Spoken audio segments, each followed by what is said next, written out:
Hi, I'm Shawn Micallef, and I'm here to talk about the art of history, which is a funny thing to talk about in Toronto because if you ask people on the street or yourselves or your relatives or, God forbid, people from the rest of Canada, what is Toronto's history, most of them will probably tell you Toronto has no history.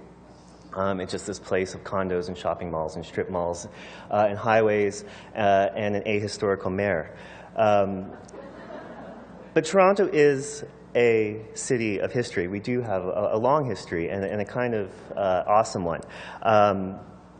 We have a fort, which was the birthplace, arguably, of the city, down there by the historic freeway and the historic condos. But we have a lot of other sort of amazing social history in this city that we don't talk about that very much. We don't kind of pump ourselves up. We have an amazing draft dodger history from Vietnam War to much more recent wars and their attendant hippies and all the weirdo art projects and other social projects that they did and education projects. We have a great immigration story.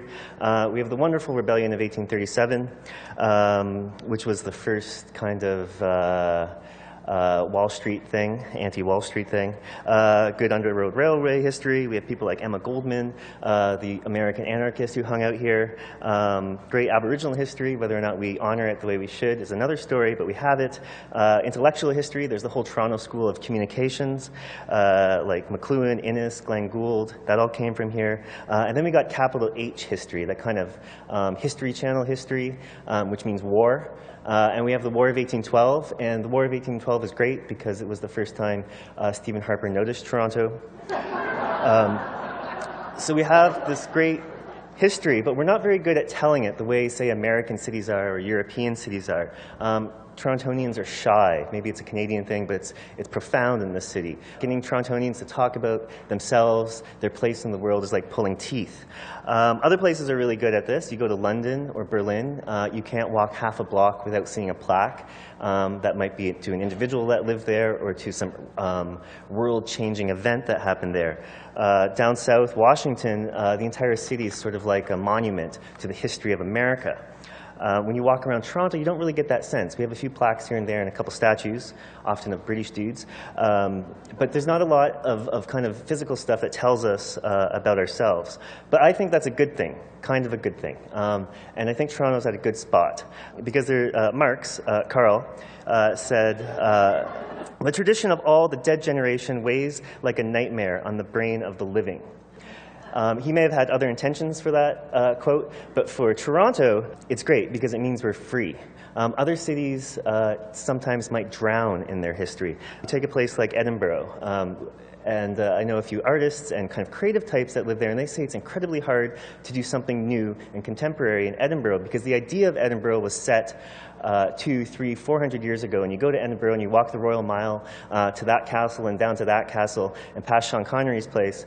It's all magnificent and like Ivanhoe, and then what's new? Whereas Toronto, we don't have that kind of burden. In a lot of cities, European ones, some American ones, these are kind of overly historic. And they forget that the absolute constant in great cities is change, and this constant change and churning. And when they turn themselves into a museum or a work of art, they've kind of failed to live up or behave like a great city should. My previous examples of London, Berlin, with all their great capital H and small h history and plaques and statues to British and German dudes, are really good at also doing contemporary stuff. So they found a really good mix. But they don't freak out about it the way we do. But in Toronto, our dead are kind of chilled out.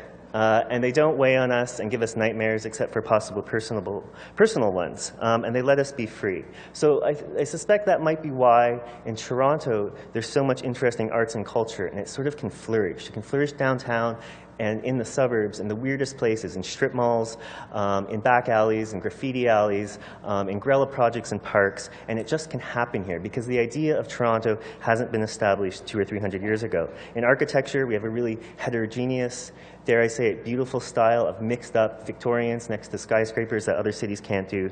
Maybe it's the reason that we can have such a great immigration story, that every new person that comes to Toronto has a chance to make more history because the history hasn't been necessarily written for them. There's room for new histories, as well as class.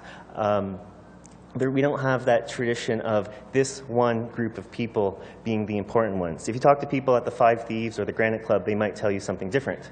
But we do have a lighter version of class in this country, complicated but lighter.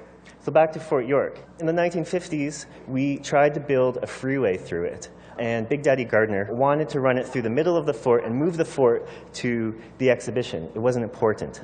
It was modern Toronto, and we were doing new things.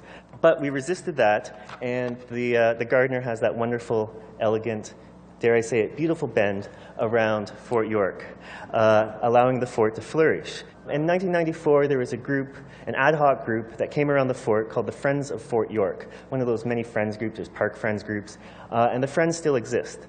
And their first the reason they came together was to start worrying about the encroachment of the city on the fort. But something interesting has happened in the last 10 years. The Friends and the fort itself has really embraced the city and started a dialogue with the condo towers. And now the fort is the center of what's going to be a new neighborhood of 20,000 people.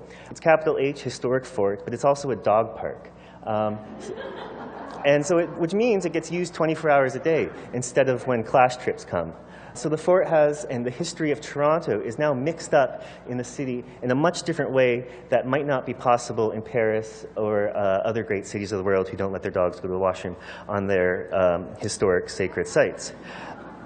So Toronto's loose, and we get to have this kind of wonderful balance and room in between big history and no history, and we all get to make our own history. So essentially our history in Toronto, our art of history and how we do history, is the history of freedom. Thanks.